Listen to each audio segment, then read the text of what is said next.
Welcome back guys, myself Krishna Agrawal. और आज की वीडियो में हम डिस्कस करने वाले एक बहुत बड़ा क्वेश्चन जो सबके दिमाग में रहता है कि लेवल 1 ज़्यादा टफ होता है कि लेवल 2 ज़्यादा टफ होता है। क्योंकि सबने सुना होता है कि भाई लेवल 1 तो हो जाता है, लेवल 2 में बहुत ज़्यादा टाइम लगता है, लेवल 2 पास नहीं हो पाते, लेवल 2 बहुत टफ है। तो मैं मेरा एक्सपीरियंस शेयर करूंगा कि मैंने क्या फाइंड आउट किया, मतलब ज़्यादा मेरे को लेवल 2 टफ लगा है, लेवल 1 ज़्यादा टफ लगा, दोनों में क्या डिफरेंसेस लगे। तो आज की वीडियो में हम वही डिस्कस करने वाले हैं कि एक्जैक्टली दोनों में डिफरेंसेस क्या है।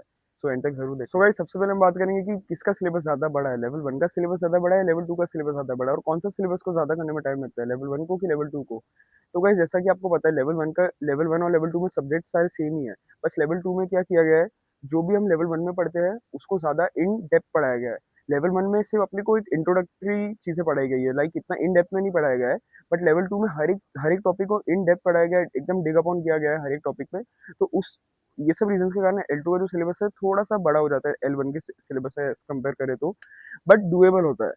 तो आई वुड डेफिनेटली से कि अगर आप कंपेयर करने जाओ तो लेवल 2 का सिलेबस L1 से ऑब्वियसली ज़्यादा बड़ा है, बट कर सकते हैं हम, डुएबल है, इतना टफ नहीं है। So the second question is कि टाइम रिक्वायर्ड कितना होता है, लेवल 1 को करने में कितना टाइम लगता है, लेवल 2 को करने में कितना टाइम लगता है। लोगों को ऐसा लगता है कि लेवल 2 को करने में ज़्यादा बहुत टाइम लगता होगा लेवल 1 से एज कंपेयर करें तो, but the answer is it depends आपकी प्रिपरेशन पे। मेरे केस में मुझे दोनों लेवल्स को करने में ऑलमोस्ट इक्वली टाइम लगा था, which is period of 6 to 7 months. क्योंकि लेवल 1 में भी आपको टाइम देना पड़ता है, क्योंकि आप फाइनेंस फर्स्ट टाइम पढ़ रहे हो तो आपको टाइम लग जाता है समझने में चीज़ें कि है क्या फाइनेंस, मतलब अलग अलग आप नए नए सब्जेक्ट्स पहली बार देख रहे हो, आपने पहले कभी पढ़े नहीं है। और लेवल 2 में आपको टाइम इसलिए लग जाता है क्योंकि आपने फाइनेंस तो पढ़ लिया, बट अब आप उस चीज़ में एडवांस पढ़ रहे हो, तो आपको इसके लिए थोड़ा और टाइम लग जाता है। बट दोनों लेवल में ओवरऑल अगर आप देखा जाए तो आप 6 to 7 मंथ्स अगर आप दे रहे हो डेडिकेटेडली तो इनफ होते हैं, अगर आप फुल टाइम स्टूडेंट हो। लेकिन अगर डेफिनेटली अगर आप जॉब भी करो साथ में तो आपको ज़्यादा टाइम देना पड़ेगा। लेकिन आप अगर फुल टाइम स्टूडेंट हो तो आपके लिए 6 to 7 मंथ्स बहुत अच्छा टाइम फ्रेम है दोनों लेवल्स के लिए। बाकी ऐसा कुछ नहीं कि लेवल 2 को आपको बहुत ज़्यादा टाइम देना पड़ेगा कि 1 साल 1.5 साल। आप इजीली 6 to 7 मंथ्स अगर आप अच्छे से पढ़ते हो डेडिकेटेडली तो आपका क्लियर हो जाएगा। So the next thing is eligibility criteria, कि कौन सा लेवल आप कौन से ईयर में दे सकते हो अपने कॉलेज के। तो आप लेवल 1 जो है वो अपने सेकंड ईयर में दे सकते हो, और लेवल 2 जो है वो आप अपने थर्ड ईयर में दे सकते हो। मैंने मेरे केस में लेवल 1 को सेकंड ईयर में दिया था और लेवल 2 को मेरे थर्ड ईयर में दिया था। और आप दोनों लेवल जो है अपने ग्रेजुएशन के पहले कंप्लीट कर सकते हो। लेवल 3 के लिए हाउएवर आपका ग्रेजुएशन कंप्लीट होना चाहिए, which is you can give level 3 after your graduation only. So the next question is, क्या दोनों लेवल्स का एथिक्स सेम होता है, या लेवल 1 में एथिक्स अलग होता है, लेवल 2 में एथिक्स अलग होता है। तो एथिक्स तो ओवरऑल सेम ही होता है लेवल 1 और लेवल 2 में, बस डिफरेंस ये है कि लेवल 2 में आपको एथिक्स में एक चैप्टर नहीं होता है विच इज गिव्स, वो लेवल 1 में होता है, बट आपको लेवल 2 में नहीं होता, वो लेवल 3 में फिर से आता है। बट लेवल 2 के केस में वो नहीं होता। लेवल 2 में आपको जो 7 स्टैंडर्ड्स है उनको अच्छे से करना होता है, क्योंकि लेवल 1 में जो आपको जो क्वेश्चंस पूछते थे वो काफ़ी लाइक 3-4 लाइन के होते थे, और आपको 3 ऑप्शंस होते थे, वायलेशन हो रहा है कि नहीं, which is easier. Because level 2 में आपको पूरा एक विग्नेट फॉर्मेट होता है, उसमें आपको पूरा केस स्टडी दिया रहता है एक बंदे का, आपको उसका पूरा एक डीप अंडरस्टैंडिंग होना चाहिए कि आप पढ़ो, आपको समझे कि कोई इधर एथिक्स का वायलेशन हो रहा है कि नहीं। तो डेफिनिटली आपको लेवल 2 के केस में एथिक्स पे काफ़ी ध्यान देना पड़ता है लेवल 1 से कंपेयर करें तो। लेकिन अगर आपका लेवल 1 में एथिक्स का बेस स्ट्रॉन्ग है तो आपको लेवल 2 में एथिक्स को करने में इतना कुछ ज़्यादा डिफिकल्टी नहीं आएगा, क्योंकि एथिक्स ओवरऑल सेम ही होता है। बट येस, लेवल 2 में आप जो है एथिक्स के स्टैंडर्ड अच्छे से कीजिएगा, क्योंकि आपको विग्नेट फॉर्मेट में आंसर देना होगा, तो आपको एक डेफिनेटली एक डीप अंडरस्टैंडिंग होनी चाहिए ऑफ एथिक्स। और एक एग्जाम में डिफरेंस होता है एथिक्स का, कि लेवल 1 के केस में आपका जो पेपर जो स्टार्ट होता है सीएफए का, उसमें आपको स्टार्टिंग में ही एथिक्स के क्वेश्चन होते हैं, बट लेवल 2 के केस में ऐसा नहीं होता। लेवल 2 के केस में जो आपको विग्नेट फॉर्मेट होता है वो जम्बल्ड होता है एथिक्स के भी। लाइक आपका पेपर एथिक्स के क्वेश्चन से स्टार्ट नहीं होता, वो आपके एंडिंग में भी हो सकता है, मिड में भी हो सकता है, कभी भी हो सकता है।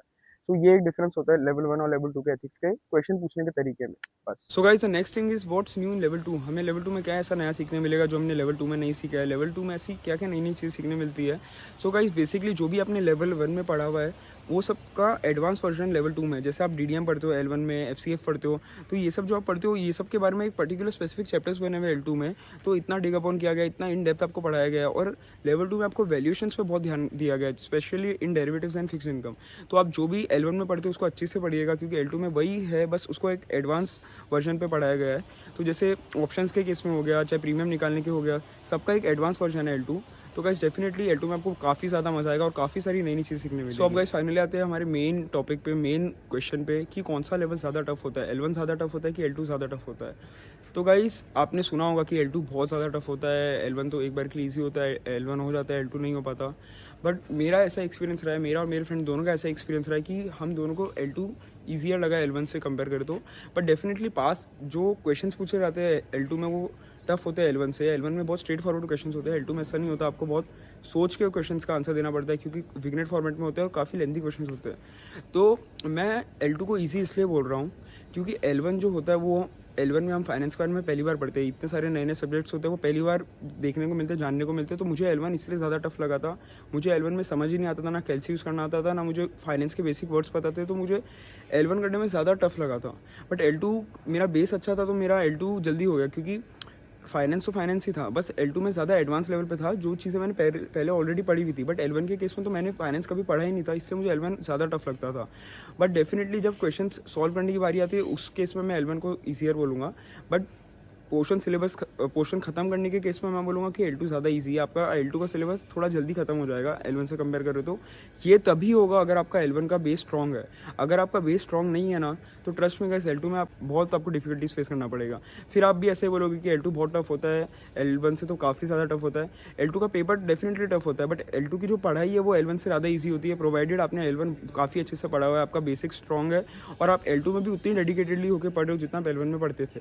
तो मेरे केस में मैं L2 को ज़्यादा इतना टफ नहीं मानूंगा, बस क्वेश्चन थोड़े टफ मानूंगा। बाकी पढ़ाई L2 की इजी है L1 से, मैं सच्ची बोल रहा हूँ, क्योंकि L1 में आपको स्टार्टिंग से दिमाग लगा के पढ़ना पड़ता है, आपको हर एक चीज़ का मतलब जानना पड़ता है, क्योंकि आपने कभी भी पहले फाइनेंस नहीं पढ़ा हुआ है। आपको L2 में तो आपने पहले L1 किया हुआ है, तब जाकर आप L2 कर रहे हो, तो डेफिनेटली आपको ईजी लगेगा अगर आपने L1 अच्छे से किया हुआ है। ट्रस्ट में गाइस ऐसा होता है, इसलिए अपना बेस बहुत स्ट्रॉन्ग रखना। L2 में आप जब भी आओगे L1 अच्छे से पढ़ के आना, तो आपको डेफिनेटली L2 है जो है काफ़ी ईजी लगेगा, आपको कोई ऐसा हार्ड नहीं लगेगा, बस पेपर थोड़ा सा टफ होता है। गाइस मैं बस ये मेरे ओपिनियन से बोल रहा हूँ, मेरे एक्सपीरियंस से बोल रहा हूँ। आपको डेफिनेटली L2 ज़्यादा टफ लग सकता है, बट मेरे केस में और मेरे फ्रेंड के केस में हम दोनों को L2 थोड़ा ईजी लगा था और इंटरेस्टिंग भी लगा था L1 से।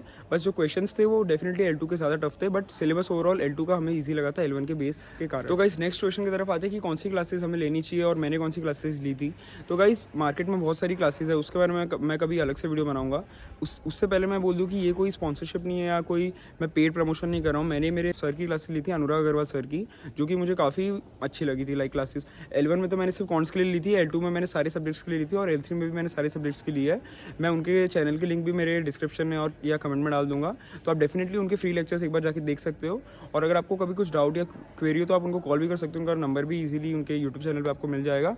तो मैंने अनुराग अग्रवाल सर की क्लासेस ली थी for both the levels, for level 1 and level 2। Level 1 के केस में मैंने सिर्फ कॉन्ट्स के लेक्चर लिए थे, पार्शियल लेक्चर, बट लेवल 2 के केस में मैंने सारे सब्जेक्ट्स के ले लिया। तो आप भी उनके लेक्चर्स को लेना कंसिडर कर सकते हो, फ्री लेक्चर्स को आप ट्राई कर सकते हो। So the next thing is why do people fail in level 2। Level 2 को इतना टफ क्यों कंसिडर किया जाता है? सब मतलब आपने भी सब जगह सुना होगा कि L2 बहुत टफ होता है।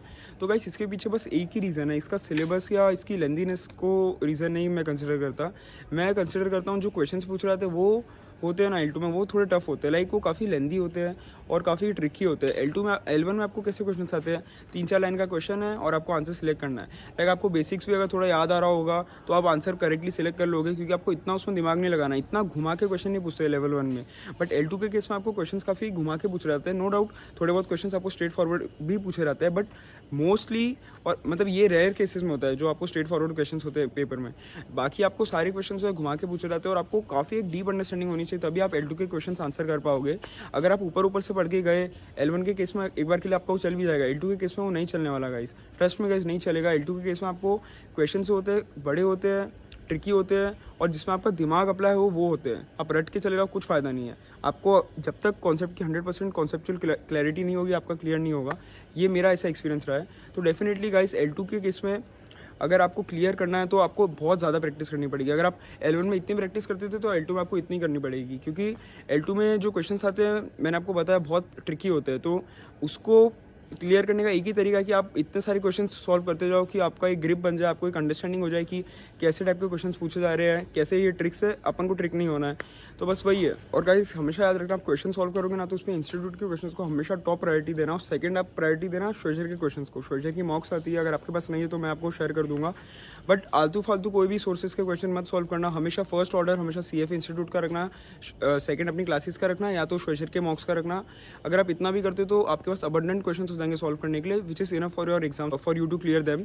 तो डेफिनेटली गाइज पहले CF इंस्टीट्यूट, फिर अपनी क्लासेस या श्वेजर हो गया, और उसके बाद अगर आपको कोई थर्ड पार्टी क्लासेस के मिल रहे तो आप उनके क्वेश्चंस को कंसिडर कर सकते हो।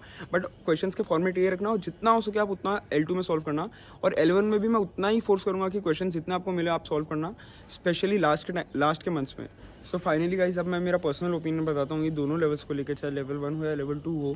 तो जैसा कि गाइस आपको पता है कि मेरे दोनों लेवल्स हो गए हैं, तो मुझे लेवल 1 का जो सिलेबस है वो काफ़ी टफ लगा था एट फर्स्ट, जब मैंने पहली बार CFA को उठाया था। और अब जब मैंने लेवल 2 स्टार्ट किया था तो मेरा सिलेबस काफ़ी जल्दी खत्म हो गया था, 2 to 3 मंथ्स में मेरे लेक्चर्स हो गए थे देखते, और फर्स्ट टाइम मेरा रीडिंग हो गया था। बट लेवल 1 में मुझे काफ़ी टाइम लगा था, मुझे समझने में भी हर एक चीज़ से टाइम लगी थी। तो मैं आप सबको बस ये एडवाइस दूंगा, सबसे पहले तो आपको CFA इंस्टीट्यूट पे सबसे ज़्यादा रिलाई करना है, और सेकंड चीज़ है आपको हर एक कॉन्सेप्ट की डीप अंडरस्टैंडिंग होनी चाहिए, चाहे वो लेवल 1 से ही ये माइंडसेट लेकर चलो, ताकि आपको लेवल 2 में कोई डिफिकल्टीज फेस करना पड़े। लाइक जो लोग बोलते हैं बहुत टफ होता है, ऐसा होता है वैसा होता है, वो सब आपको फेस ना करना पड़े। अगर आप L1 से अपना बेस स्ट्रॉन्ग रखोगे तो बस यही है, क्वेश्चन जितने ज़्यादा आप सॉल्व करोगे उतना ज़्यादा अच्छा है। L1 में भी बहुत ज़्यादा क्वेश्चन सॉल्व करो, और L2 में तो सबसे ज़्यादा सॉल्व करो। आप जितने ज़्यादा क्वेश्चन सॉल्व करोगे उससे आपका रिवीजन भी होता है, आपकी प्रैक्टिस भी होती है, और आपकी मेनली एक्यूरेसी इंप्रूव होती है आप जितना ज़्यादा सॉल्व करते हो। और इंस्टीट्यूट को हमेशा टॉप प्रायोरिटी पे रखना, उसके बाद अपनी क्लासेज और थर्ड पार्टी के सोर्सेज को रखना। तो मेरे केस में गाइज मेरी बहुत अच्छी मतलब एक्साइटिंग जर्नी रही है, मुझे तो काफ़ी ज़्यादा मज़ा आया दोनों लेवल्स में। बस लेवल 2 का पेपर मुझे काफ़ी टफ लगा था लेवल 1 से कंपेयर करें तो, क्योंकि questions were lengthy, tricky and थोड़े टफर। तो ये मेरा ओपिनियन था। फाइनली गाइस मैं वीडियो ये बोल के एंड करूँगा, चाहे लेवल 1 हो या लेवल 2 हो, आपको किसी के भी रिसोर्सेज या टिप्स एंड ट्रिक्स जो कुछ भी आपको चाहिए हो, नोट्स चाहिए हो, लेक्चर्स चाहिए हो, क्लासेस चाहिए हो, तो आप लोग डेफिनेटली मुझे लिंक्डइन पे मैसेज कर सकते हो, मैं अवेलेबल रहूँगा। और कोई भी आपको कुछ भी क्वेरी हो, मैं कोई एक्सपर्ट नहीं हूँ, बस मैं मेरी एक्सपीरियंस आपको जो मेरी जर्नी रही है, एक्सपीरियंस रहा है, मैं उससे आपको हेल्प करने की कोशिश करूँगा। और अगर ज़्यादा आपको कुछ डाउट वगैरह होगा तो मैं आपको मेरे सर का नंबर फॉरवर्ड कर दूँगा, आप उनसे भी टच में आ सकते हो। तो thank you guys for watching my video. Bye.